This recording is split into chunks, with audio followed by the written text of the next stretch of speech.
"Mom, eat this special bowl of oatmeal. I made it just for you."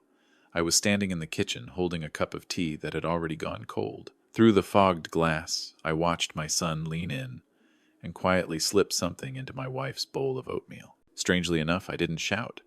I didn't rush over. I just waited. And when my daughter-in-law came back to the table, I calmly switched the bowls. But before I go on, take a moment to subscribe to the channel and leave a comment telling me where you're listening to this story from. Now, let me take you back to that morning. I still remember that day clearly. A light rain fell, steady and cold, as if the house itself was breathing out a tiredness that had been building for months. After switching the bowls, I went back to my old spot and sat down on the wooden chair by the window. No one noticed anything unusual. At least, that's what they believed. Eleanor leaned back in her armchair, a thin blanket resting across her knees. She had grown much thinner over the past few months.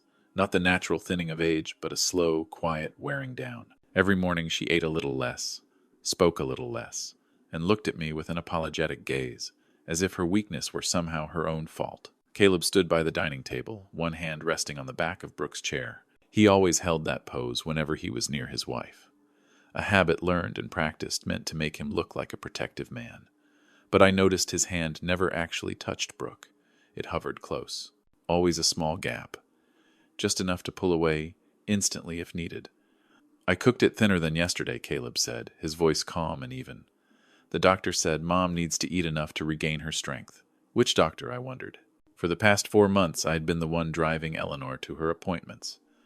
I was the one sitting in the waiting rooms, listening to every cautious conclusion, every uncertain shake of the head. Not one of them had ever said her condition would decline this quickly. Brooke pulled out her chair and sat down, carefully adjusting the cuff of her blouse. She always dressed neatly in the mornings, even at home, as if she were always ready to step outside, always ready to be seen. On the table, her bowl of oatmeal looked exactly like Eleanor's. Same color, same smell, same gentle warmth rising into the air. I lifted my teacup and took a small sip. The tea tasted weak. I didn't add more water. I wanted to keep that feeling. The sense of something being insufficient, unfinished, the same way everything in this house now felt. In my mind, old memories began to settle into place. Slowly, without any need to rush. Caleb and Brooke moved in 4 months ago, right around the time Eleanor started feeling more exhausted after a mild cold. They said they wanted to take care of us. They said a house this big shouldn't be left to 2 elderly people alone. I didn't object, partly because Eleanor smiled when she heard our son say those words. Partly because I believed I understood my son well enough. But from the day they arrived, things changed, in very small ways. Eleanor's meal schedule was arranged by Brooke. Her medications were reviewed. Medical appointments were suggested to be postponed or switched to different doctors. And Caleb, who used to rarely step into the kitchen, suddenly showed an unusual level of concern for every meal his mother ate. I said nothing. I watched. I noticed Eleanor was often more tired after breakfast. I noticed the light spells of dizziness came without any clear pattern. And I noticed that whenever I offered to prepare my wife's food myself, Brooke always had a polite reason to refuse. "Dad, you should rest," she would say. "Let me handle it. I'm used to this. Used to what I once wondered." But I never asked out loud. That morning when I saw Caleb lean in and make a movement so small that without paying attention, one might think it was nothing more than clumsiness, everything inside me went still. It wasn't fear. It wasn't anger. It was a familiar feeling, the kind a man gets after living many years alongside hidden truths. I didn't need to know exactly what it was. I only needed to know one thing. It didn't belong in that bowl of oatmeal. After I switched the bowls, time seemed to slow down. Eleanor ate very little as usual. Brooke ate more than she normally did. She talked while eating, chatting about an upcoming appointment, her tone relaxed. Her eyes drifted toward me once or twice, then quickly moved away. Caleb barely touched his own bowl. He watched Brooke more than he watched his mother. His eyes couldn't hide the tense anticipation even as his mouth kept that familiar, gentle smile. I set my teacup down and folded my hands together. Inside me, a decision had already been made, before I ever found the words for it. If they thought I was just an old man sitting quietly in the corner of the house, then they were mistaken. I didn't need to rush. I only needed enough patience to see how far they would go, and who would be the first to buckle under the weight of the plan they had built themselves. Outside, the rain kept falling. Inside this kitchen, the silence was so complete I could hear every person breathing, and I knew the concern they were showing was not what frightened me most. What frightened me was my own calm. That calm didn't come from courage. It came from experience. When you've lived long enough with things left unsaid, you learn to wait instead of reacting. After breakfast, Brooke cleared the table as usual. She did it neatly, almost leaving no trace behind. Caleb made an excuse to go out to the garage to check the car. Eleanor was helped back to her room, each step slow, as if every movement had to ask permission from her own body. I didn't follow anyone. I stayed in the dining room a little longer, looking at the old wooden table that had witnessed 3 generations of this family. On its surface, the faint rings left by hot cups were still there. They never really disappear. They just fade with time. I thought of Eleanor and wondered how many marks inside her had been dismissed as natural as just age. That afternoon, when the house grew quiet, I went up to my old study, a small room at the end of the hallway, locked ever since I retired. Brooke had asked me a few times about the filing cabinet inside. I told her they were old papers, nothing important. She smiled and didn't ask again. I opened the cabinet. The folders were still there, arranged the way I always kept them. I didn't need to review everything. I only pulled out what had raised my suspicions weeks earlier. Caleb's credit card statements. Large expenses scattered, but frequent. Cash withdrawals with no clear purpose. And then, a copy of an insurance policy Brooke had forgotten on my desk one afternoon. I remembered that day clearly. She said it was just standard consultation paperwork, nothing I needed to worry about. $3 million. Not a large amount for people in big cities. But for a family like ours, it was an entire future already priced. I sat down and turned the pages slowly. Eleanor's name was there, and her shaky signature, one I recognized immediately. When she signed it and under what circumstances, I didn't need to ask anymore. I knew Brooke was very good with words. She knew how to turn complicated language into gentle reassurance. That evening, Caleb came home earlier than usual. He went straight into the living room, saying he needed to grab some papers from the car. I stood on the stairs and looked down, and noticed he was carrying the old dash camera he once bragged about using to record family trips. Later that night, after everyone had gone to bed, I went down to the garage. I didn't turn on the main light. I used only a small desk lamp I brought with me. Caleb never changed the camera's password. He was never careful with things he believed were harmless. I didn't watch everything. I fast-forwarded looking for clips where the audio was clearer than the video. And then I heard Brooke's voice, cold, precise. Nothing like her gentle daytime tone. "Is that dosage enough?" she asked. Caleb was silent for a few seconds. "I think it's fine. But if nothing happens, we increase it a little. No names, no explanations, just short sentences, as if they were discussing a change in a meal plan." I turned the device off and put everything back exactly where it was. On my way upstairs, I stopped outside Eleanor's door. The nightlight spilled through the crack. I heard her breathing, slow, steady, tired. I didn't wake her. Not yet. The next morning, breakfast went on as usual. The same table. The same familiar smell of oatmeal. Brooke sat down and lifted her spoon before Eleanor did. I noticed her hand trembled slightly. Just a little. It could have been fatigue, or a feeling she hadn't yet found a name for. I sat across from them watching quietly. Caleb barely took his eyes off Brooke. The anticipation in his gaze was no longer carefully hidden like the day before. He wasn't playing the devoted son anymore. He was just someone counting time. Brooke brought the spoon to her mouth. I saw the exact moment her expression changed. Not much.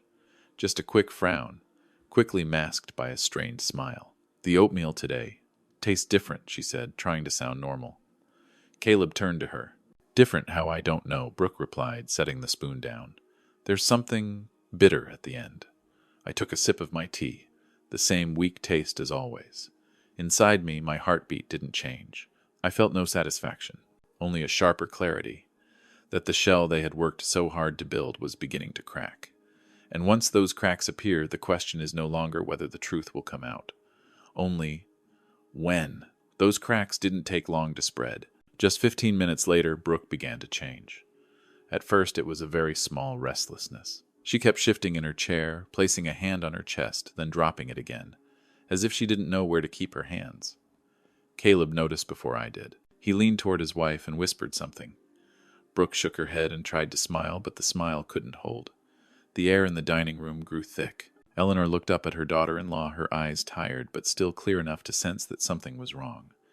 She was about to ask, but Brooke suddenly stood up, the chair scraping sharply against the wooden floor. I don't feel well, Brooke said, her breath short. It's probably just fatigue. Caleb reached out to steady her, but Brooke pushed his hand away. She took 2 steps, then stopped gripping the edge of the table. Her face drained of color quickly, as if it were being pulled straight from her skin. I remained seated. I didn't need to stand to see what was happening. Caleb turned to me. For the first time that morning, he couldn't keep the calm in his eyes. Dad, do you see anything wrong? I set my teacup down carefully. You should ask your wife, I said. My voice wasn't raised. It wasn't lowered either. It was simply the right answer in the right place. Brooke's breathing grew faster. She lifted a hand to her throat as if the room had suddenly run out of air. Eleanor rose in alarm, but I motioned for her to sit back down. She looked at me full of questions. I shook my head gently. Not yet. Caleb hesitated. He looked at Brooke, then at me, then toward the door. We should call for help, he said, but his voice lacked conviction. He knew I was waiting for something, and he knew he couldn't leave this room without giving an answer. Brooke slid back into the chair, sweat forming on her forehead. She tried to say something, but the words broke apart halfway through. Then, as if she no longer had the strength to hold it in, she looked up at Caleb. Panic and anger colliding in her eyes. You told me it wouldn't have a smell, she blurted out. You said it was safe. The room fell silent. A heavy silence, thick enough for every word to hang in the air. Caleb went pale. What are you talking about? He whispered. But it was already too late to pretend he didn't understand. Brooke laughed, a crooked, uncontrolled laugh. You said we just had to wait a little longer. You said it would all end cleanly. And now, she stopped gasping. You're going to let me sit here like this? I stood up. No rush, no noise. I walked to the dining room door and closed it. The sound of the lock was soft, but clear enough for everyone to hear. What are you doing, Dad? Caleb asked, his voice sharper than before. I returned to the table and placed a stack of papers in the center. Those pages had been sitting in my drawer for weeks. I was only choosing the right moment to bring them into the light. We're going to talk, I said. Right now. Brooke stared at the papers, her eyes unsteady. She understood what words like those could do. Caleb didn't look at them. He looked at me, and for the first time he no longer saw an old man. In here, I continued, are the things you both thought I'd never put together. The debts, the conversations, and the thing you like to call the dosage. Eleanor stood again slowly. She came to my side, her hand trembling. Harlan, she said softly. I placed my hand over hers. I know, I said. I've known for a long time. Brooke began to shake harder. She looked around as if searching for an exit that didn't exist. What do you want? She asked, her voice breaking. I want the truth, I answered. Not to punish, but to end this. Caleb lowered his head. His shoulders sagged, as if the final weight had finally been set where it belonged. I didn't have a choice, he said. It all went out of control. When did it start? I asked. He stayed silent. Brooke let out a weak laugh. From the moment he decided everything could be solved by closing the door on someone else, she said. I reached into my jacket and took out a small vial. None of them knew what it was. I placed it on the table well out of Brooke's reach. This isn't what you think, I said, but it's enough to stop what's happening. Caleb looked up. You were prepared. I prepared myself to face my own son, I replied. That's far more difficult. Brooke closed her eyes and took a deep breath. When she opened them, the sharpness was gone. Only exhaustion and fear remained. I'll talk, she whispered. But after that, this won't stay a secret. I nodded. It stopped being a secret the moment you both believed I couldn't see. Outside, the rain had stopped. But inside this room, the real nightmare was only just beginning to show itself. Brooke began to speak slowly, as if every sentence had to be pulled up from somewhere very deep. She didn't look at me. She didn't look at Caleb either. Her eyes stayed fixed on the edge of the table, where the paint had peeled away long ago. We didn't mean for things to get this messy, she said. At first it was just buying time, waiting for things to sort themselves out. Caleb collapsed into his chair. He buried his head in his hands. From that position he looked much smaller than the man he had been trying to appear as for months. Debt isn't a small thing, he said, his voice rough. Not like anything you've dealt with before, Dad. They don't wait. They don't negotiate. I didn't interrupt. I let them talk. Once people start speaking, the hardest part isn't forcing the truth out of them. It's not stepping in to soften it. Brooke continued, her voice steadier now. Caleb thought that with the insurance money, everything would be over. We could sell this house, pay off the debts, and start over somewhere else. Start over, I repeated. Without your mother in it. She went quiet. Caleb looked up, then looked away. The answer was right there, in that avoidance. I've worked with insurance files before, Brooke went on, almost like she was reading from a report. I know how things work. I know which details don't get questioned. Eleanor trembled slightly beside me. I tightened my grip on her hand. I didn't look at her. If I did, I knew I wouldn't keep my voice as steady as it was now. And this I asked, nudging the stack of papers toward them. Last year? Caleb flinched. Dad, what do you know? I know enough to understand why my own health declined for a short time, I said. And I know enough to recognize that it wasn't random. Brooke snapped her head toward Caleb. The fear in her eyes was gone, replaced by anger. You didn't tell him, she demanded. You said it was taken care of. Caleb shot to his feet. Stop it, he snapped, then realized his voice was too loud. He lowered it. Not now. No, Brooke said. Now is exactly the time. She turned to me. You want the truth, don't you? Then listen carefully. I didn't come up with that idea. I just helped him find a way. He's the one who said his father wouldn't notice. That you were old. The words dropped into the room like a heavy object. Caleb stepped back as if he'd been shoved. What are you saying? He whispered. I'm saying you're used to people trusting you, Brooke replied, and you took advantage of that. I looked at my son. For the first time, I wasn't searching for excuses for him. I was simply looking as if at a stranger stepping out of the dark. Just then, there was a steady knock on the dining room door. Not urgent, not rushed, as if whoever stood outside already knew the door would open. Eleanor stepped forward. From the pocket of her cardigan, she took out a small recorder and placed it on the table. Go on, she said. Her voice was weak but clear.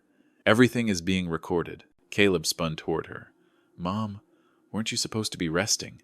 I've rested enough, Eleanor said, and I've heard enough. Brooke closed her eyes.